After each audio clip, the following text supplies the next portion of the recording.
Al principio de la pandemia había un misterio que de verdad tenía a los médicos de cabeza. En este análisis vamos a ver una pista que pudo haber estado ahí, oculta a plena vista, en un suplemento súper común, la N-acetilcisteína o NAC.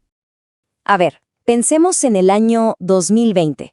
Empezó a surgir un síntoma del COVID-19 grave que era aterrador.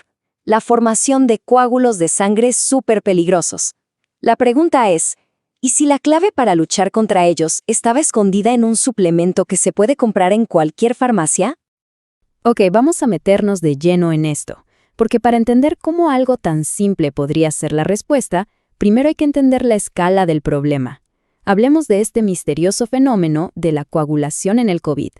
Muy pronto todos se dieron cuenta de que el COVID-19 severo no era solo una cosa de los pulmones. No, se reveló que era una enfermedad vascular de los vasos sanguíneos y su sello distintivo era una trombosis masiva y muy, muy peligrosa.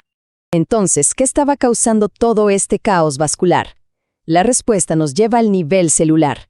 Y aquí conocemos al villano de nuestra historia, el estrés oxidativo. El estrés oxidativo, en palabras sencillas, es un desbalance total. Pasa cuando unas moléculas dañinas, los famosos radicales libres, son tantas que superan las defensas del cuerpo. Imagínense como un pequeño ejército causando estragos por todas partes, dañando células y tejidos.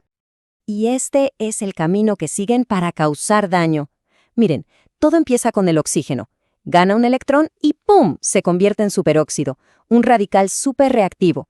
De ahí pasa a peróxido de hidrógeno. Y el resultado final de toda esta cascada es daño celular. Es una reacción en cadena totalmente destructiva. Ahora, lo que hacía el COVID-19 era crear la tormenta perfecta para que esto pasara. El virus se pega a los receptores AC2 y eso dispara la producción de superóxido.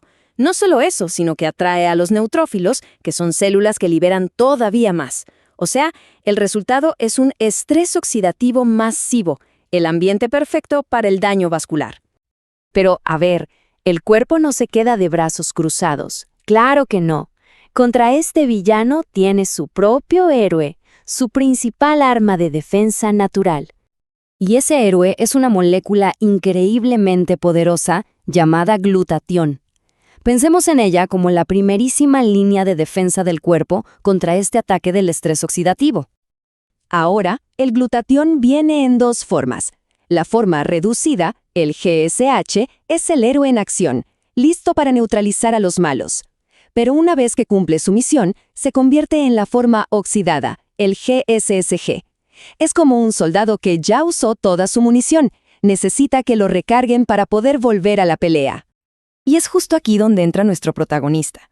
Si el glutatión es el héroe, pues necesita un compañero que le ayude a recargarse, ¿no? Y ese compañero es la NAC.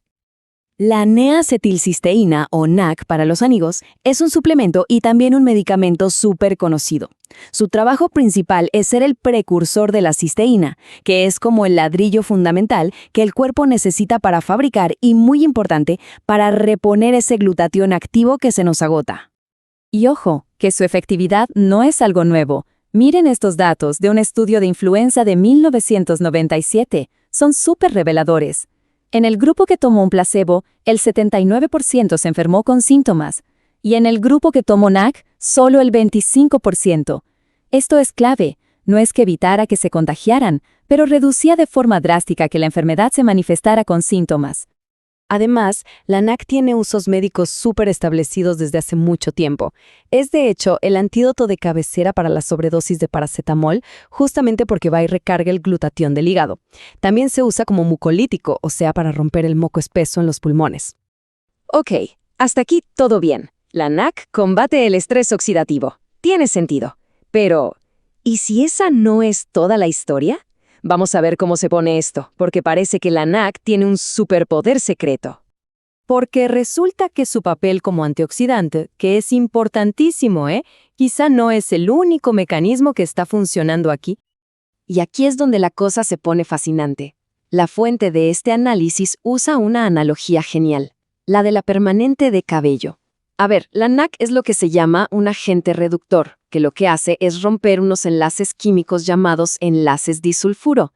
Son exactamente los mismos enlaces que rompe la solución de la permanente para poder cambiarle la forma al pelo. Y el principio es idéntico a lo que vemos aquí.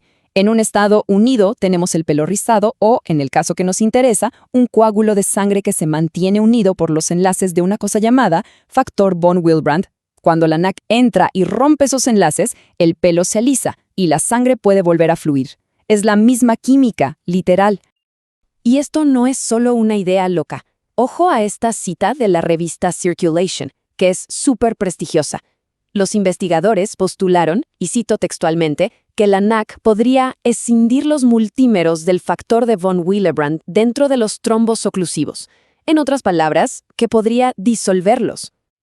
Entonces, el paso final es conectar todos estos puntos. Vamos a atar cabos. Aquí está la conexión directa, la pieza clave del rompecabezas. Esos coágulos tan peligrosos del COVID-19 grave se mantienen estables gracias a unas estructuras enormes del factor von Willebrand.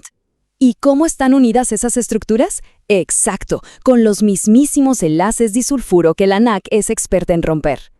Y esto nos lleva a una hipótesis de doble acción que es increíble. Por un lado, la NAC combate el estrés oxidativo al recargar a nuestro héroe, el glutatión, y por otro, ataca los coágulos de frente, rompiendo los enlaces que los mantienen pegados. Es, básicamente, una estrategia de ataque por dos frentes. Y esta hipótesis tan prometedora no se quedó solo en el papel, ¿eh? Para cuando se publicó la fuente ya había al menos un ensayo clínico en marcha. Estaban investigando la NAC por vía intravenosa para el COVID-19 grave y probando dosis bastante altas, de hasta 6 gramos por día. Y todo esto nos deja con una pregunta final, una que da mucho que pensar. ¿Será posible que un suplemento tan común, simplemente conectando la ciencia que ya existía, pudiera tener el potencial de prevenir la enfermedad grave o de ayudar a tratarla en los hospitales? Es un recordatorio fascinante de cómo, a veces, las respuestas han estado escondidas a plena vista todo el tiempo.